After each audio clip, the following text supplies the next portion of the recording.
post.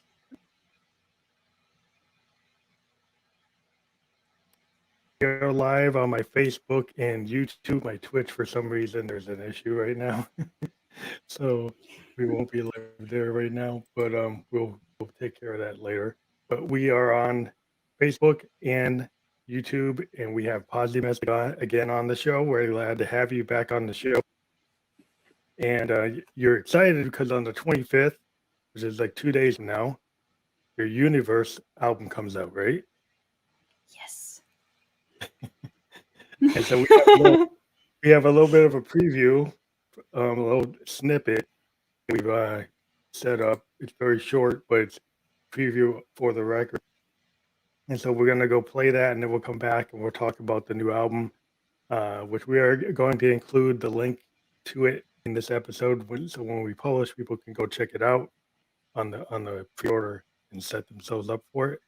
Here we go. We're going to play the Youniverse debut album trailer, and we're going to get into that right now. Hold on.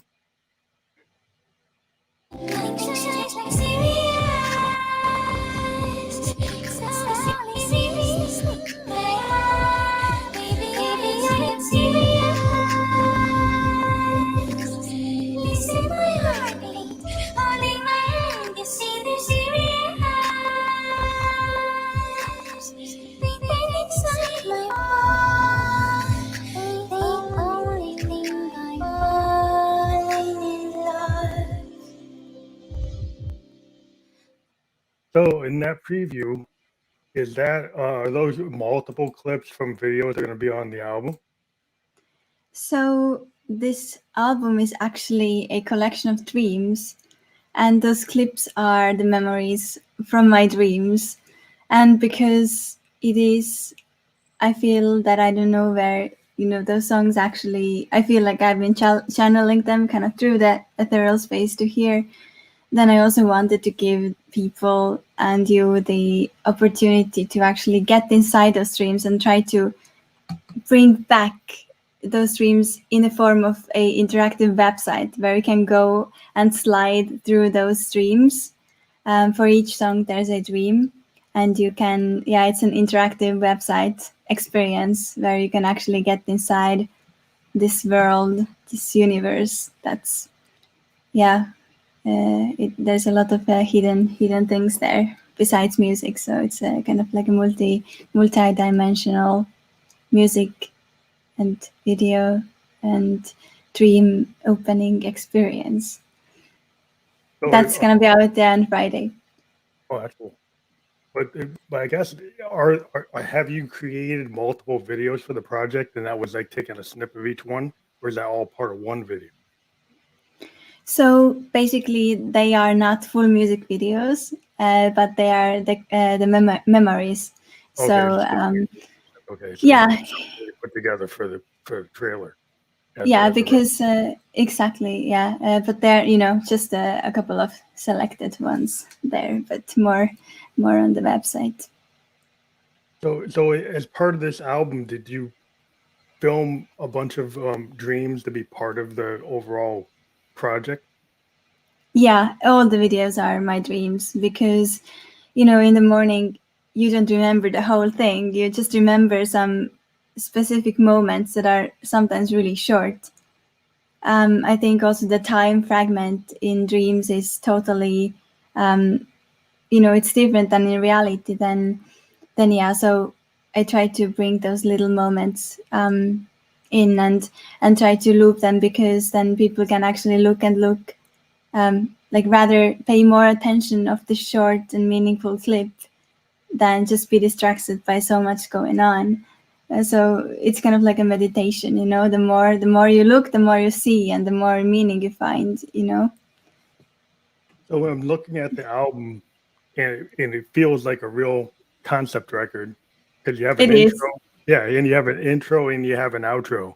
And so like in the history of like concept albums, you go back to like Tommy, and they had that kind of structure, had like intros and outros, they had like intermission type sections, and had like it was a whole like story. And so your dream album, it has the intro, it has the outro, maybe talk about like how those are related, maybe like the beginning and the end.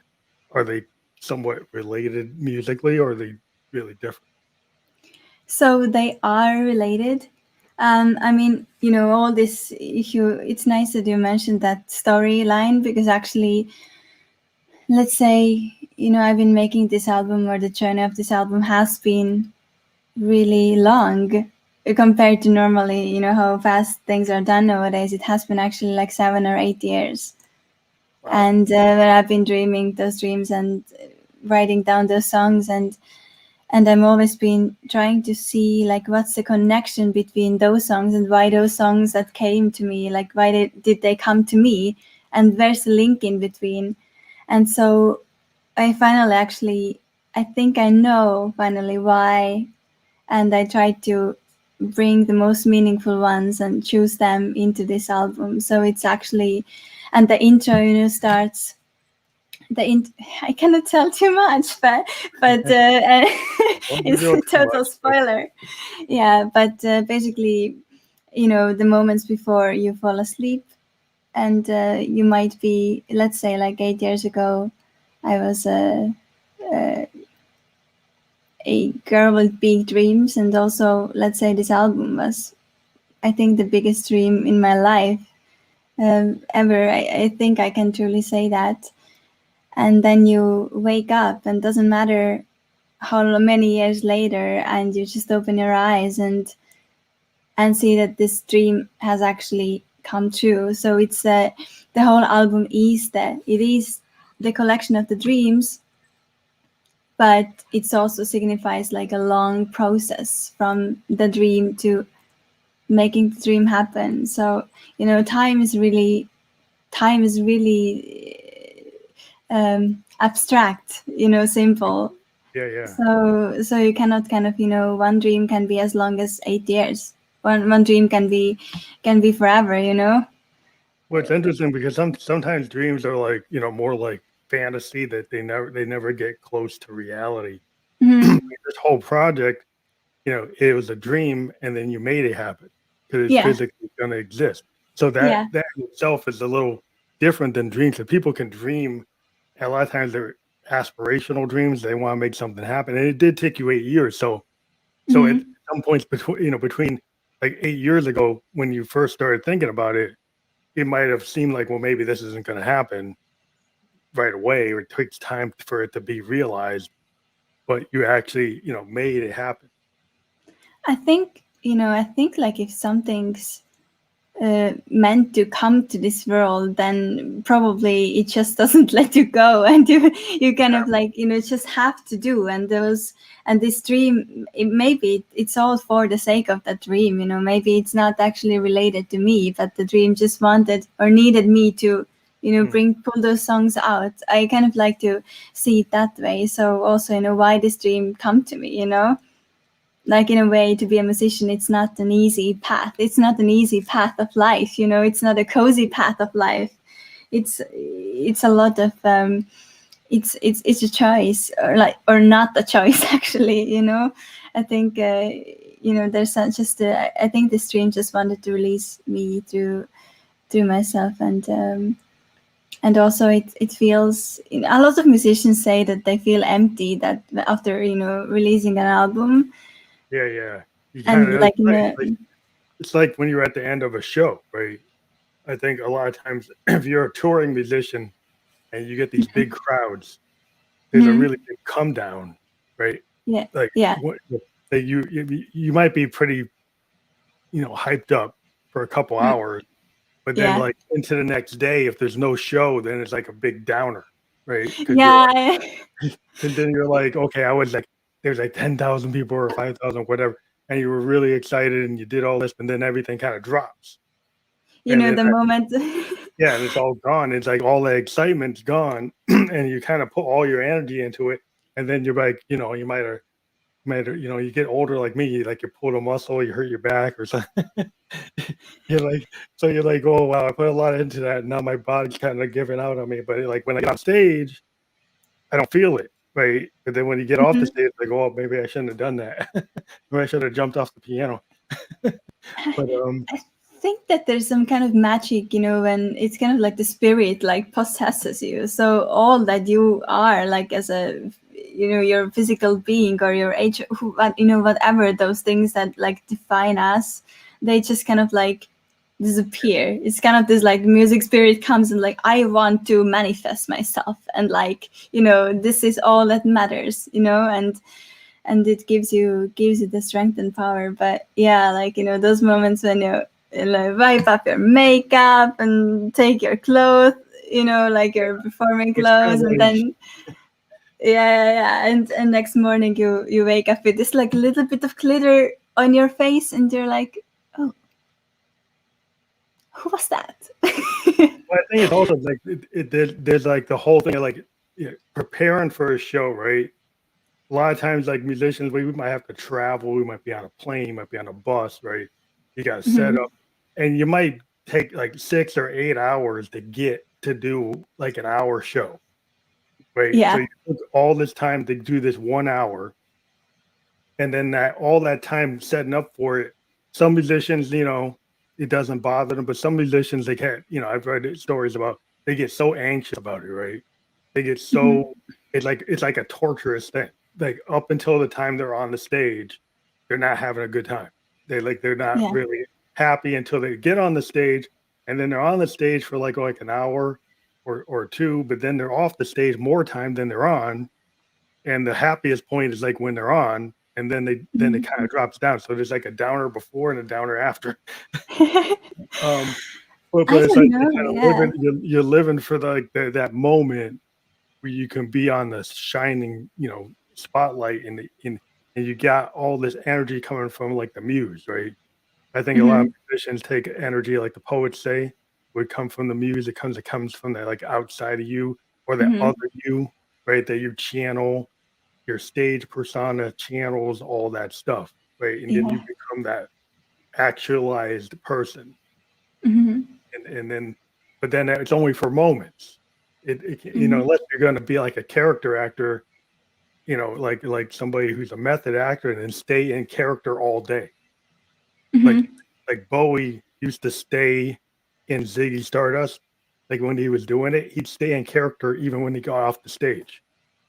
Oh And yeah. he found that actually was not a good thing. It actually was a bad thing. But like some musicians, like I guess to keep that going, like Bowie decided to stay as Ziggy even when he was off the stage.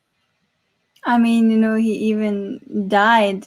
His death was also a piece of art, actually. So I think, He liked like, to stay in if character. I think I can, yeah, like for his, that's I think what I find also like in myself is that the artist, it's not a job that like starts or ends at some point.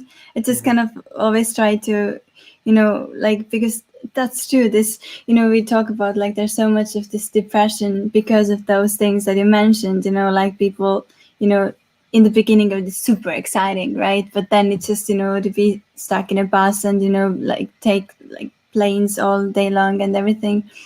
But I think that's where the real art like starts, like that's where you need to use the most creativity to actually keep the life interesting, and like, to get not get bored or frustrated. I think it's an art to live also, and art to enjoy the whole lifestyle, because, and also remind always what I tell myself, that, this was your dream, and, this is what you wanted, and this is what you got, and Yeah, like enjoy, exactly. Yeah, like I think you have to find a enjoy way. the fucking hell out of this. Yeah, I think people get so, into what's wrong and they forget, it's really a privilege to me as a musician. To be a musician that you can spend a lot of your time creating art, right? Hmm. I think that's a real privilege to be able to take the time that I can do that. I think the time that any artist can spend, perfecting their art and being able to work on it and actually do it and then bring it to an audience, and then that's their dream. As an artist, like your dream, is to build universe. You spent like 8 years building it, and it's like part of you. It is like art, musicians, we kind of take it personal because I mean, I would think if you spend so much time on this, that you're going to take it personal because it's part of you. Oh yeah, I mean, the Youniverse. If you go to the site and if you see the whole concept, it's ends up, finding out or who I am now, and I feel that thanks to this search through that medium, I know I have the feeling that I probably originate from some other like galaxy or star system, but like this the place where the Earth is so beautiful and the human experience is so rough and um, so grounding, and this it's so weird also, and sometimes it just doesn't make any sense. But this is somewhere where I really have to be at this moment, and like that's this experience that I'm given. And even though it doesn't feel like 100% home, it feels like a great trip. It feels like a great destination to be at this point. But this all actually my view of the world, it's actually been reached through those looking and really like remembering my dreams and the messages that have come to me through songs. The album, I was also really impatient. I thought that after like 8 years ago that it's gonna take just 1 year and I'm gonna come out on my debut, like when I'm 19 or 18, and but then the album also was supposed to be called differently. The album was really much searching meanings in the nature. I was in the nature girl. Then it went through this crazy process, and everything was about like colors and way and too much of everything. Then it went to so it has been looking for this basically the essence of myself or life or existence, like through all the earthly things, until it kind of ended up there where it is actually. And I feel that this is the right, so the concept wasn't there from the beginning, but sometimes you just feel like that's it, like this is what I was looking for. It's like this eureka moment, and then you're like, now it is time, like I now think I'm it's like, gonna and you're release right. it. I think like if you think about music, it's like to me, it's like a sound painting or like like a audio novel. And so when Mm-hmm. you're an artist, right? Some authors they can write like a big novel really fast, like a Stephen King. You can write thousands of Yeah. pages Oh very yeah. right. And then other novels are kind of like it takes a long time. They Mm-hmm. might take years for it to flush out to what they want it to be. You have to you get. I Yeah, think yeah, that yeah. I think when you're working on music, right, you can have this thing like I like to do like stream of consciousness, and I do all kinds of just recording like every day, putting down hours and stuff, and then I Oh go back nice. and listen to it. And then sometimes what I'll find is like, okay, I find a common theme, and if I go over worth like a year's worth of tapes, I might then put together like a concept album where I found Yes. like, the similar things. I said, oh, these all fit together. And I read like Frank Zappa, one of my heroes. He used to do that. He used to tape like everything. He used to do his live Mm-hmm.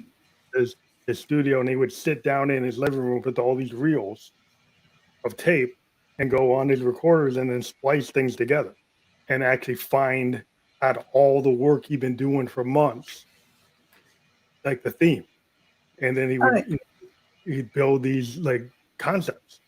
And that's all of his stuff is like concept. And it was because he would like find all these disparate tapes, but then find the common thing in them. And I think yeah. that's like a cool process. I can really feel the same kind of the process is basically the same.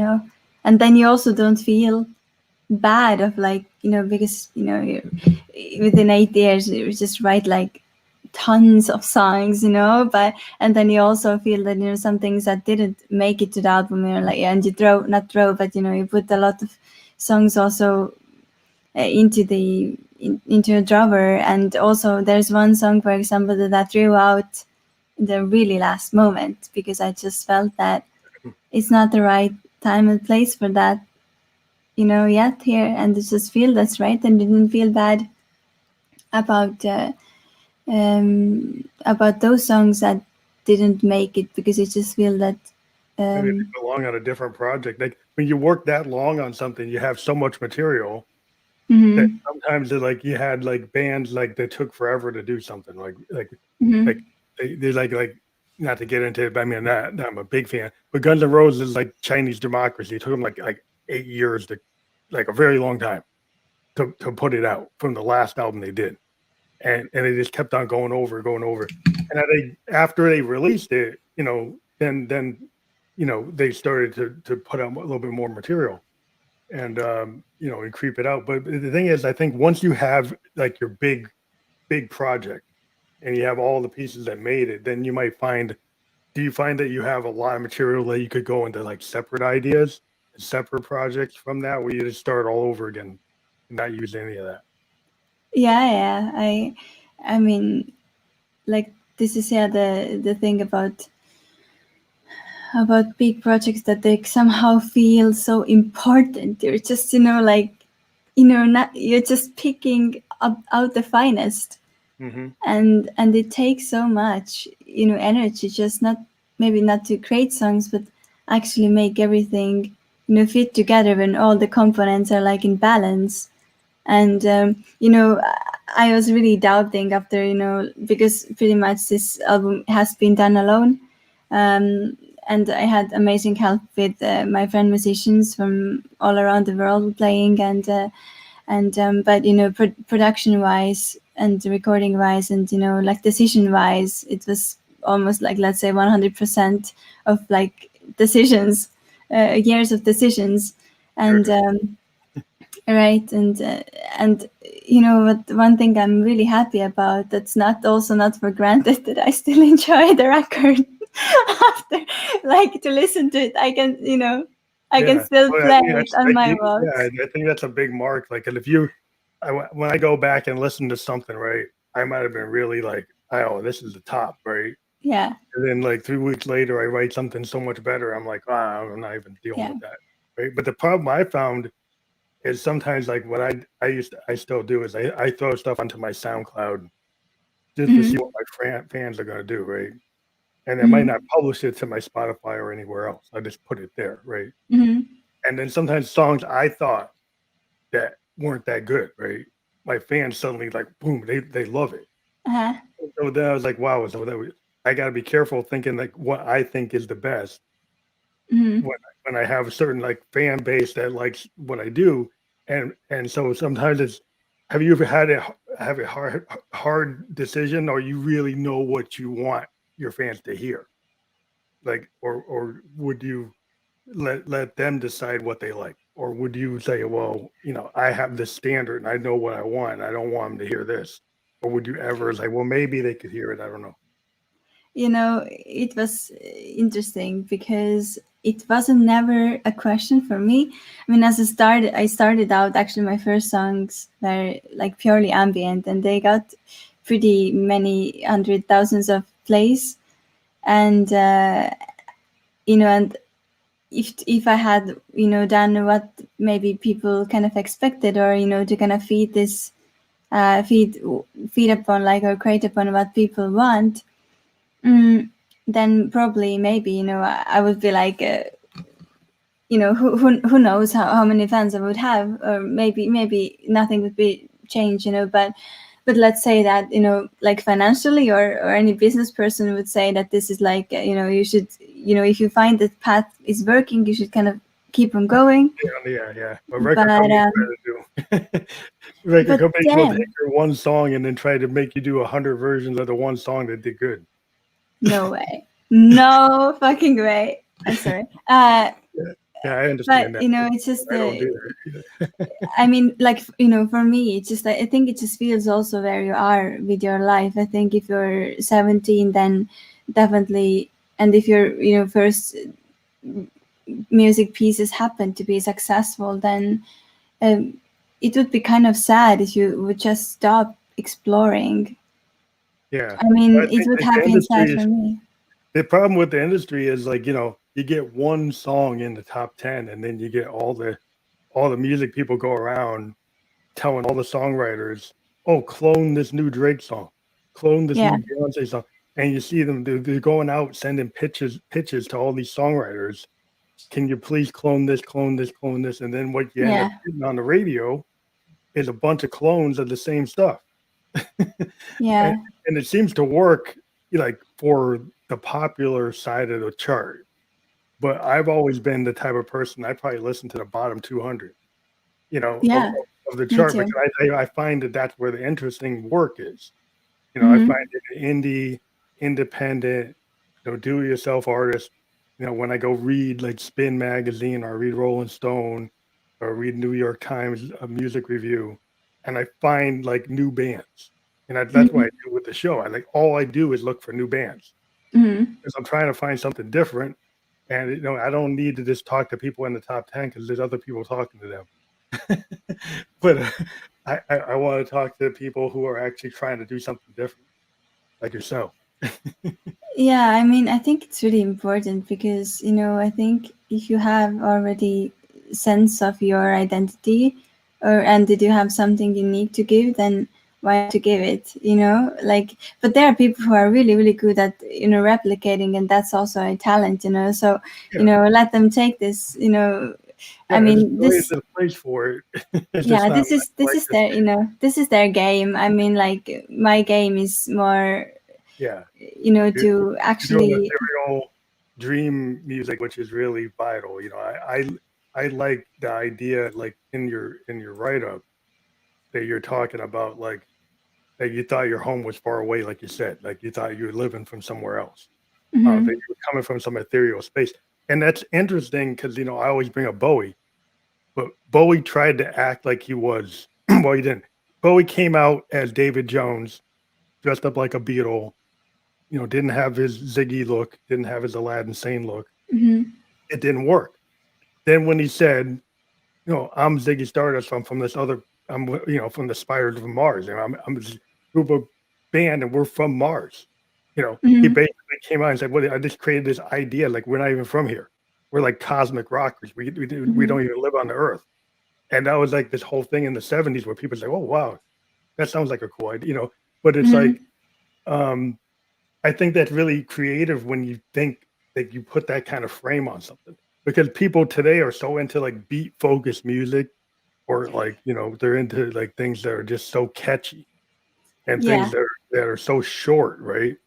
That I just don't see how you put your record on like a Spotify playlist that's geared toward that type of audience. Your record is more like what I would listen to from a band like Genesis or Yes or Pink Floyd, or something more like Taj Mahal or Sun Ra. I mean, it's like it's more in that space. It's like a headier space.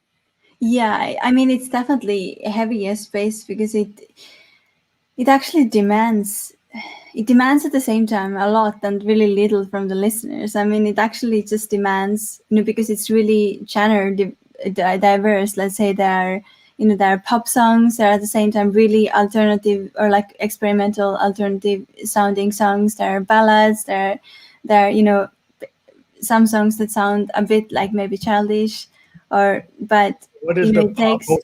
What's the poppiest song on the record? I think the poppiest song probably also, like, what kind of pop? Well, I guess what would you think would be like the radio single that a DJ would listen to his record and pick the song that would be the one he'd spin, or Play she would freaking spin? freaking dance, yeah. But it Freaking Dance, has it, so yeah. yeah, But that's it the one. has its own twist also. So it's yeah. So let's say it's how to put it, like a normal DJ, because there is no the I theme guess is it's not more. like. I guess. Well, I'm just saying. I guess if you were thinking about somebody who's trying to push like a top 10, top 20 hit, something Yeah, that's yeah. like, beat focused. If you look in the top 20 today, everything's kind of beat focused. Everything's hook focused. So what's the like most beat focused, hook focused song that Yeah, fits the then kind of way things are today? freaking Dance in Paradise, like both of them. Okay. Yeah. And yeah, but And it's which song do you think would be the least likely to be played on the radio? wow, that's a great question. Maybe Länder für Mars, because Yeah. it's What does that word mean? Because I don't think everybody knows what it means. it doesn't have a, it has a meaning for me, it has a meaning for you, it has meaning for, it's a symbol. It's Okay. a symbol. It doesn't have a, but it's not the common symbol. It's a really personal symbol of something that's this kind of, it's also dreams are different. There are different kinds of dreams. Some dreams that you want to reach, and some dreams are that you rather want them to stay dreams. Well, Yeah. that's kind of like a stronger kind of dream that really, like the journey, let's say, like, yeah, okay, I'm gonna explain visually. So if there's a big forest full of all kinds of animals who want to eat you, and the ravens who want to make you mute and deaf, and there's this beautiful soul that you want to reach, then, and there's no other way than through this forest, then this Lander for Mars, the that kind of dream or spirit or voice or calling that makes you cross through the darkest and hardest path to actually reach it. The dream maybe that everybody else is saying that it's impossible, and yeah, and so until you don't become self-aware, it is impossible. But at some point, when you really start listening around, and even the ravens are around, and they are trying to tell you something, even though their voice is maybe not super beautiful, but they are trying to tell you something. And if you actually listen to them and make it, and take a meaning out of this, then you become stronger, and you can actually, cross all kinds of obstacles Well, I think in your path. I think the idea of Mars is like so aspirational now because we're living in a time where people are like, well, that may happen. Like we may actually be able to get to Mars and build a colony, right? Or Yeah. we might. It seems like it's technically possible, and there are Mm-hmm. people willing to do it, and there are Mm-hmm. people like working toward it. Where like in the 50s or the 60s, it was still like science fiction. It was like, oh, that's Yeah. not gonna happen, right? And now we're living in a time where people are like, oh Yeah. yeah, Elon Musk and SpaceX, yeah, they're going to do that, right? The Yeah. Chinese are working on doing that; they're going to do it, right? The Russians are doing it, and so it's actually technically possible in the next 20, 30 years that it's going to happen. And so, the struggle That's to do it is probably going to be, things that happen on the way toward it that people didn't anticipate. But I think that's like everybody has like goals in life, and like when mm-hmm. people think about like Mars or Saturn, you take these space concepts. And in science Mm-hmm. fiction, it's always been like aspirational. Oh, we're going to have these robots, that are like thinking. That's been in like Yeah. Isaac Asimov or Ray Bradbury forever. And now we actually have a world where that exists. And we're like, Mm-hmm. oh, wow. So the science fiction sometimes becomes science fact and Yeah. aspirational things that happen. So the idea that you're talking about in your dreams, like your dream was to make the album, and now the album's coming out on the 25th. So it proves that dreams can actually happen. Yeah. I mean, it's also kind of interesting because at the same time, the album has a lot of spacey and let's say new age and those cyber concepts a bit, and at the same time, the point of the album also, and what I really want to, I feel that my purpose is to actually make people maintain this humanity, like the inner children, the joy, the things that are making us human, because the more the robots are gonna become part of our society, I think the less we actually have the need to be human and face those human challenges that actually let us know who we are. So I'm kind of really feel that I'm the knight of this, inner truth and child being and joy of life. In Yeah, you kind of got that like celebrate. the 60s kind of inspired, like flower powered, right? Anytime you Yeah, say something like that, that feels like 1966 or 67, right? It yeah, feels so. This is the 21st century, and you've got flower powered. yeah, So So that's like an old hippie kind of concept. Mm-hmm. But there's in today's world, there's still people who live to the hippie aesthetic. You know, they Yeah. still see it. And I see it in your art because the way your art is kind of it's trippy and psychedelic. Well, maybe it's not trying to be that, but it's like it seems to be inspired from that time period, um, in a modern way.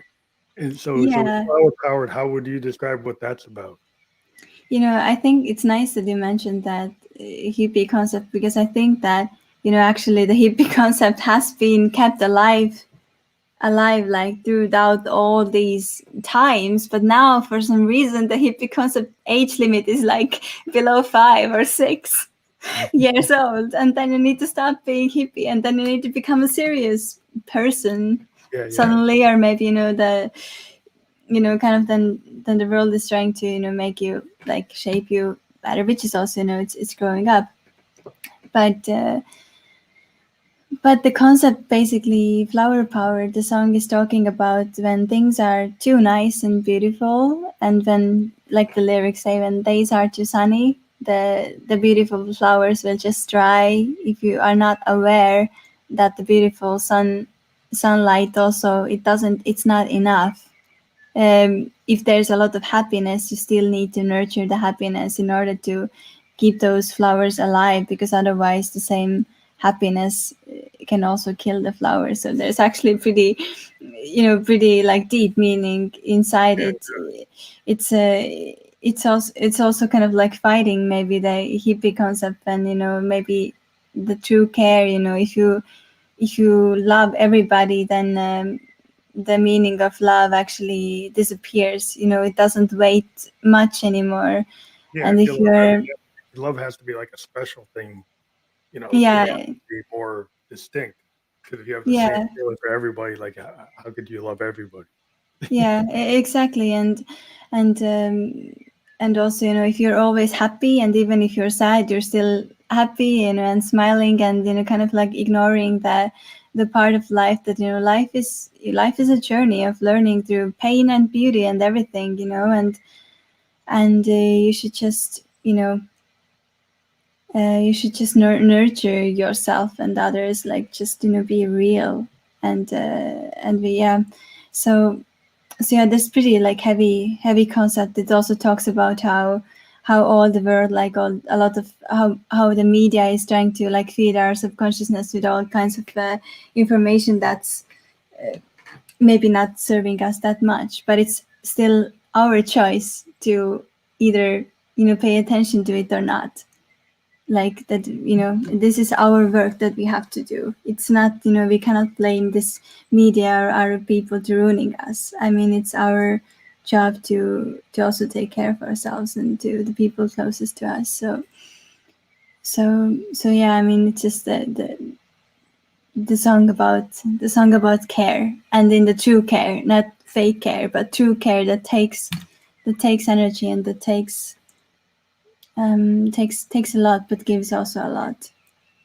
I think it's interesting because when you look at the album and you have like Paradise, Amazon, then Flower Powered, and if Mhm. you think about those three songs, I can kind of imagine like Flowers in Paradise, Flowers in Amazon, and then Flower Powered. So it's like a trio of songs that have this kind of like at least is a sound pain to me. Just even the name inspires. If I think about Paradise, I'm going to think about like plant life, like and flowers are probably going to be in paradise.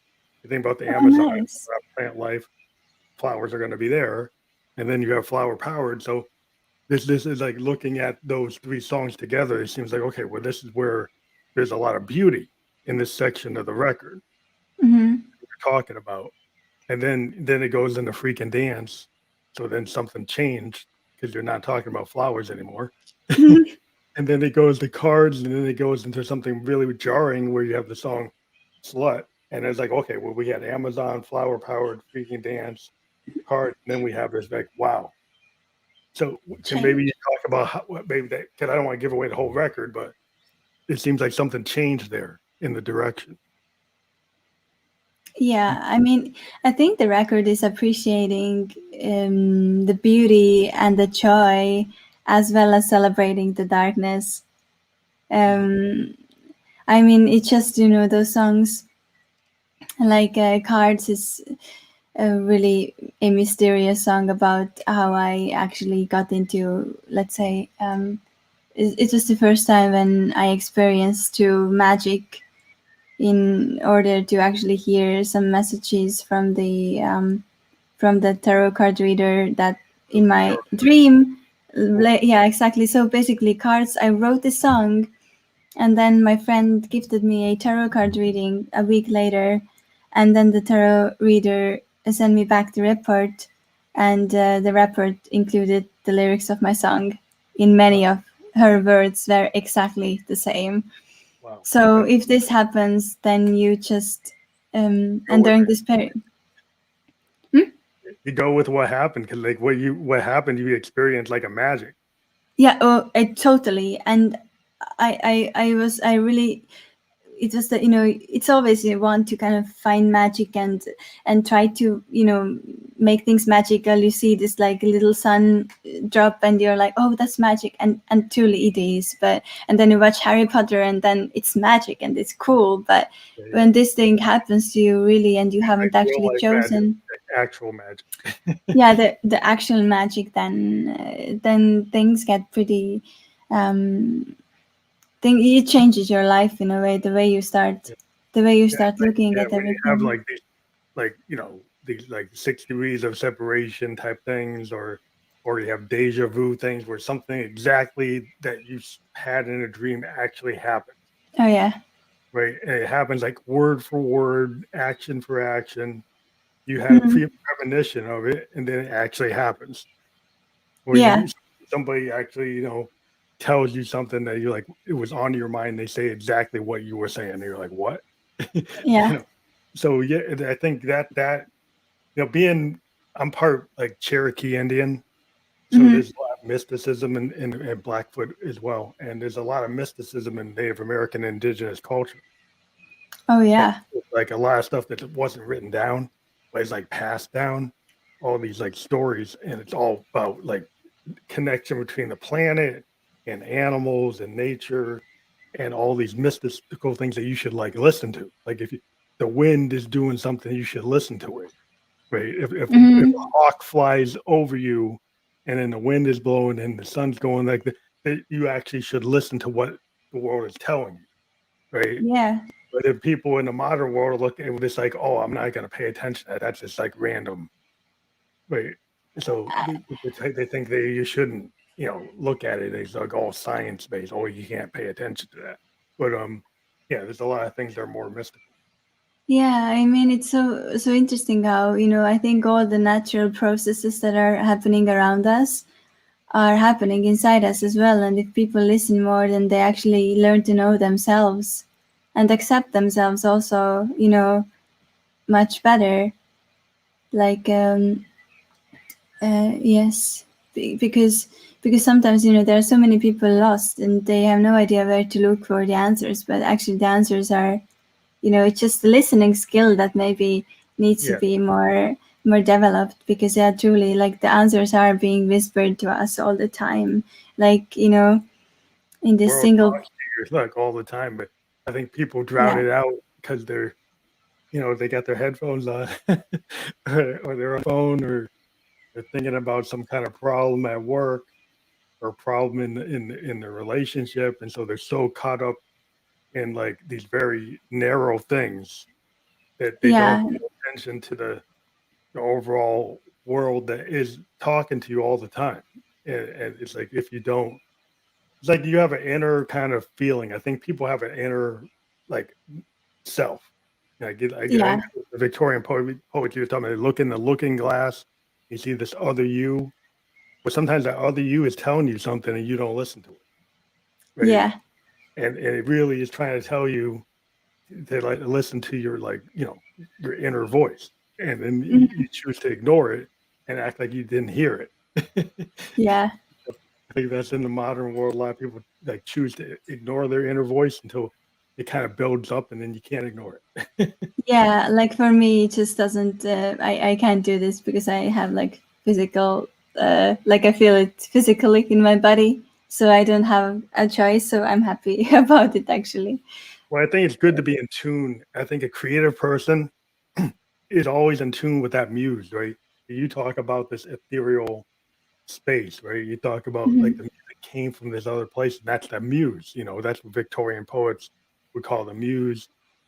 Modern people talk about the ether, which is this Hmm. idea that there's some stuff in the air, Yeah. this nature of the world, right? And you can pick up on it. And you can pick up Hmm. more spiritual people talking about the stuff coming out of the cosmos with the stars and space and astrology and in overall mysticism. There's all types of mysticism. Oh yeah. I've always been like drawn into, Celtic mysticism, Native American mysticism, Asian mysticism, the African mysticism. There's like so many different types, but then there's commonalities in all of them. Exactly. There's a Right. bunch of things. Multiple cultures found the same idea, and it maybe expressed it a different way, but it's this overall same idea. So Yeah. Yeah.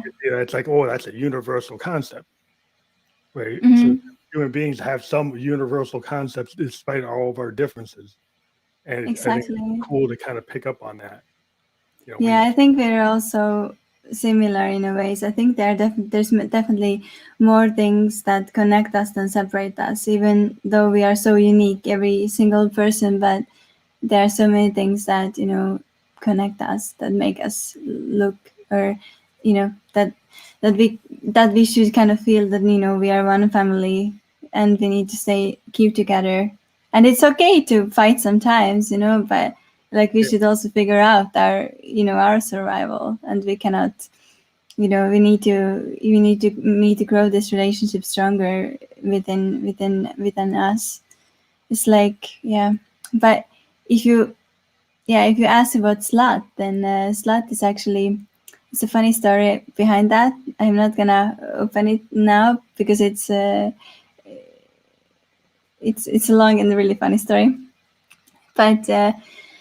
But basically, yeah, it explores that kind of world that when that musicians are actually, and writers and whoever are writing content, and if they're doing this with pure heart, and especially people who are working with words, hmm like normally you pick this. I think most people have just only a couple or one or even none, who they are actually opening their deepest feelings and struggles, and their true selves. But um it's something that's super private, and in a yeah, way artists are opening it to the whole world, and it's a big risk. It's a really really yeah. vulnerable thing, and it is in a way the same You. way as, right, the same way as, like, sluts open something Oh, that's so you're talking about intimate. like in a poetic sense? Yeah, that's interesting because I have an alter ego. Really listens to the ghosts like Hmm. Josephine Electric, right? Josephine Yeah. Electric is the female version of myself, Hmm. and she's Right. got crazy libido, and she's like really out there. Hmm. But she's basically me, like that. I'm just representing her as like another side of me, and Right. I'm not saying that she can be equally as crazy as I could be, right? So I can Yeah. be, but the whole idea though is that she reveals a lot, and I created her so I could reveal things as a guy I would reveal. Hmm. So I can go in an emotional place that most men don't go. So I'll put a Yeah. mask on it and talk about Hmm. it from a feminine perspective, and then people, have thought that, well, she's really aggressive and she's really out there and she seems like she's a dominatrix and she's doing all this stuff. I said, well, those are my feelings. I just Yeah. expressing them in a different way. Wow, But yeah, that's. I can see what you're saying because a lot of people have kind of pushed me and said, I'm somebody that could rhyme with the door. It's the same thing.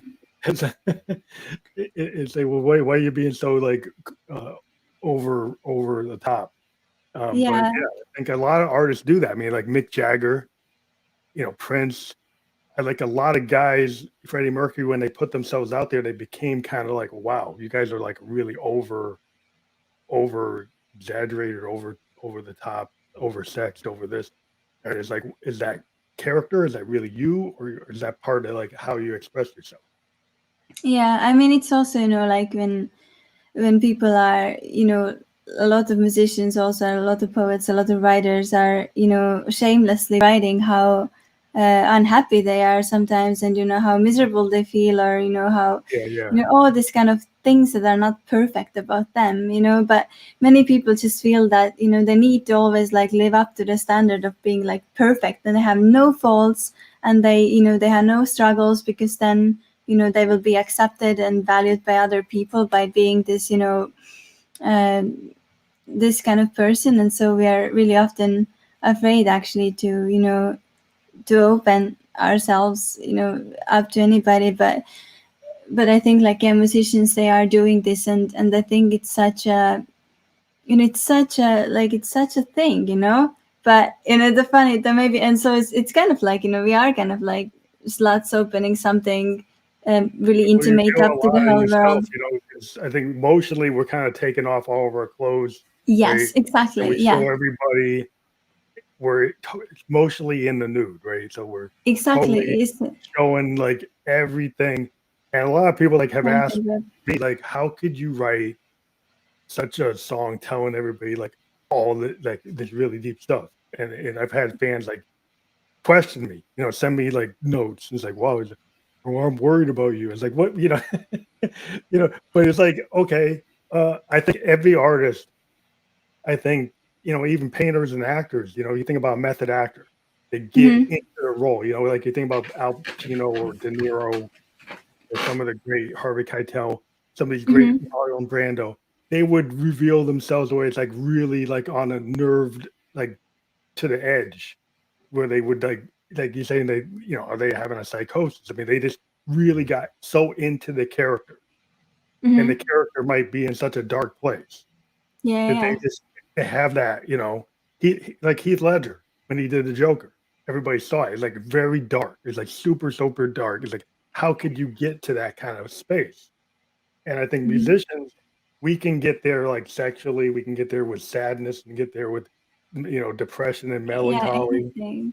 Anything you think about like a woman like Karen Carpenter, her Mhm, voice, it just represents melancholy. Even mhm, when she sings a happy Carpenter song, you sense the sadness in her voice. It's just like embedded in how she carried her work out. mhm, That's what she did. She was able to do that. She had the innate ability to kind of have her voice represent melancholy, mhm. and it does. And that's hard. I think it was hard on her as an artist to have that kind of space. And I think any artist, when they do that, I mean, it does take part of yourself, and you are showing a large part of yourself, and then you have to kind of have a way to protect yourself, or maybe you don't.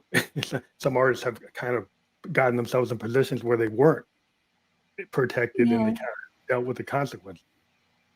Yeah, I mean, it is a, it is a lot of, I mean, it's a really valuable job, and also that's kind of, that's kind of always funny that money has been struggle in this industry, even though money in this other industry is not always a struggle. I don't know any slut actually who is working for free if No, it's you're their showing it job. the cost. Like you might have some monetary benefit, but the Yeah. damage that you did to your psyche and to your id and your super ego because of how you carry yourself is like, I think it's the same kind of damage. Like when you present yourself, like Prince presented himself as this Mhm, really over the top, like sexual being, right? That was just like, mhm. but if you look at his life, he had a lot of sadness, he had a lot of depression, and he didn't make it. Right. So Yeah. so you're like, okay, he had this one image for the world and he put all that out there, but he had this other thing. And so he put himself out there as this very romantic fantasy type of thing, but it didn't pan out. You know, Mhm, he didn't actually end up having a wife. He didn't have kids. He didn't, everything he talked about trying to get, he didn't get. mhm. And so that must have been a real pain in his life, that this stuff was like over exaggerated. He didn't get what he really wanted, you know. Yeah. And so I think a lot of artists that would put themselves out, and you could say that he was in that kind of category. He kind of selling his whole image was this Yeah. whole thing, and it's like, and it seemed to hurt him.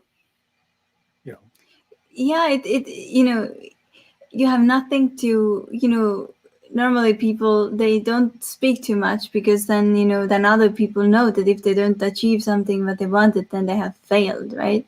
Which is totally, so 2000 and 2000.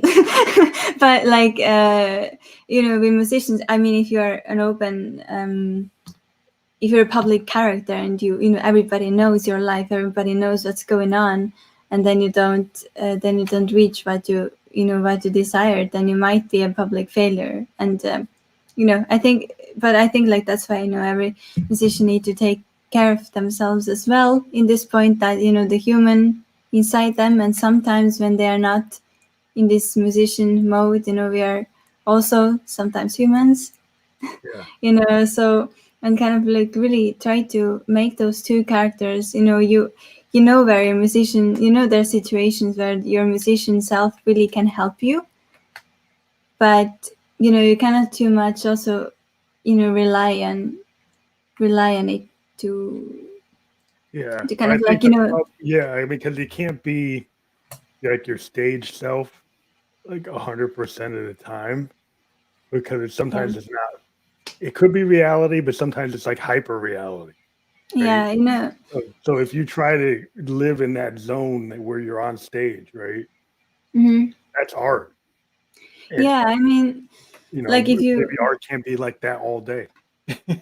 Yeah, I mean, if you're, imagine you're feeding on writing only depressive songs, and then if you want to create honest art, then you actually should put yourself then in those situations. Then it's just that kind of stuff. I am not sure about how healthy that is, but Yeah, because like your biggest hits, like I heard, like James Taylor, he's like famous for like Fire and Rain, Fire, all these like kind of depressing love songs, right? mhm, And he was very, very popular when he wasn't happy, right? mhm, He wrote some of his best work when he was like on heroin and he was like having a lot of problems. Then he mhm. got married, he got kids, and he got happy. And then the critics hated his work. Yeah, Because when he wrote work when he was actually happy, happily married, had children, stopped writing depressing songs, stopped writing songs that had some kind of edge to them, and actually were like more happy. Then the fans were yeah, like, "No, we don't like it." So then the problem is, so it's like, so does your darkness come because like that's the only way you can make it, is if you put yourself in that kind of zone where the fans like your depressive material, and do you actually have to become depressed mhm. to make that material?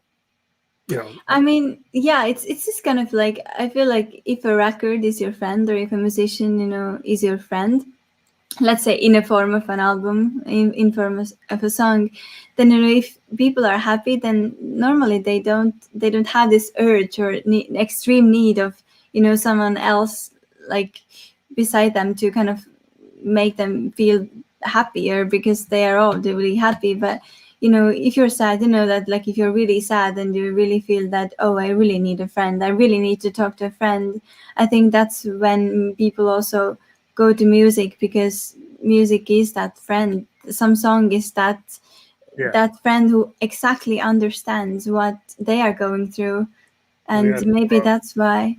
I think that's the problem sometimes, is to create good art. It usually comes from pain, right? Like artists are kind of keyed in at dealing with emotion. Not every Mm-hmm. emotion is happy, right? So Mm-hmm. a lot of great work comes from emotionally charged, maybe painful things, Mm-hmm. right? And the fact that a creative person can take that painful thing and turn it into art, which is positive because they took something that might be negative or might be Yeah, something that hurts and made something beautiful. But the problem is, do they have to be in that zone to write that, right? Can they yeah, find a way to write something different and not have to be in that place? And so some yeah, artists get stuck in this zone where like the only work that makes them popular or makes them money is when they are not, when they're actually going through something hard or yeah. painful and able to write it. And then do they seek that out because that's the only thing the public wants? Yeah, I mean the fear of happiness, right? The fear Yeah. of happiness. I think that's what uh, not only artists, but I think that's what many people also feel like, that they feel that if they're happy, then their growth stops. But it's exactly the same flower thing, that it's that you have reached the happiness. This doesn't mean that the world stops. It means that the real work just starts then. It's always Because the case. You're never happy for like any super long length of time. I think happiness is like it's like a flower. It's like a point yeah, in time, right? When something's yeah, beautiful, it doesn't last forever.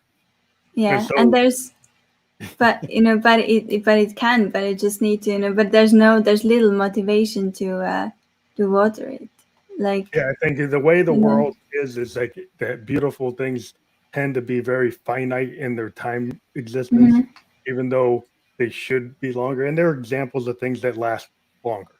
But yeah, it tends to be kind of like little periods where yeah, they in an end and then something else happens and you grow because of the things that happen. I yeah. think you have to go through things in life like you went through 8 years to build your album. It must have been points where that were like feeling positive and points where you didn't feel so positive. And No, totally. It's just, it has been like, it has been all the struggles, I think, that um, kind of a human being can go when wanting to make its way to the world, and in the end, and wanting to maybe looking for a place and looking for people who might want to listen to it, as an album as a whole, not like not separate songs, because the what I have seen is, people still, especially nowadays, I think all the channel and playlist, okay, not, but they are not, we have like a lot of classification after the channels, and then there are people who like pop music, there are people who like ambient music, there are people who like experimental music, and and if they an experimental music fan decides to, for example, discovers Land for Mars, like, and is in love with it, and then listen to the rest of the songs, and they're more pop, and might totally like not feel connection at all. But it's just the what interests me, and what I find interesting, it's that how they I believe that it's about the journey itself, that like at some point, like where's the point that you can actually get beyond the songs and start actually wonder that, okay, so but what connects those songs, like what connects, like it's all a journey, and it's different stages of the journey, and how can I maybe like actually develop my own understanding of music, like beyond what I was before. It's kind of like growing, it gives you something new, I think that's why and it gives you I something. like about like the concept album and what I like about your album is that it brings me back because I'm a child of the '70s, right? So Hmm. every time we listened to music, it was on vinyl. And the one Yeah, good thing about vinyl is a record like yours, if it was released in 1972, people would listen to the whole thing, right? Because yeah, that's the nature of the way vinyl is. So when we used to buy a vinyl record, we put it down, we listened to the whole side. If it wasn't something we wanted, we might not listen to the second side. But a lot of yeah, times we would turn it over and listen to the whole thing.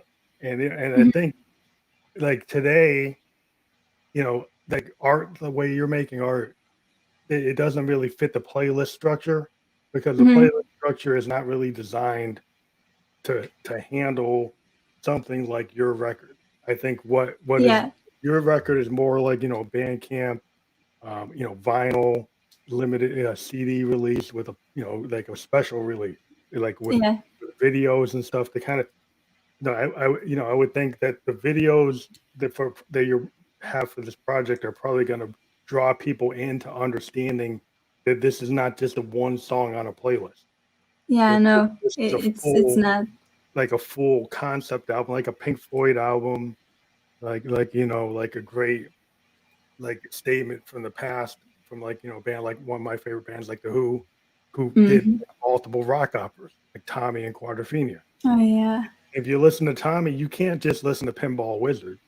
you have to listen to the whole thing, and it's like Yeah. almost an hour and a half. Like, Yeah. and it's a big concept. And people even back in the 60s, they were like, "Oh, you can't do that.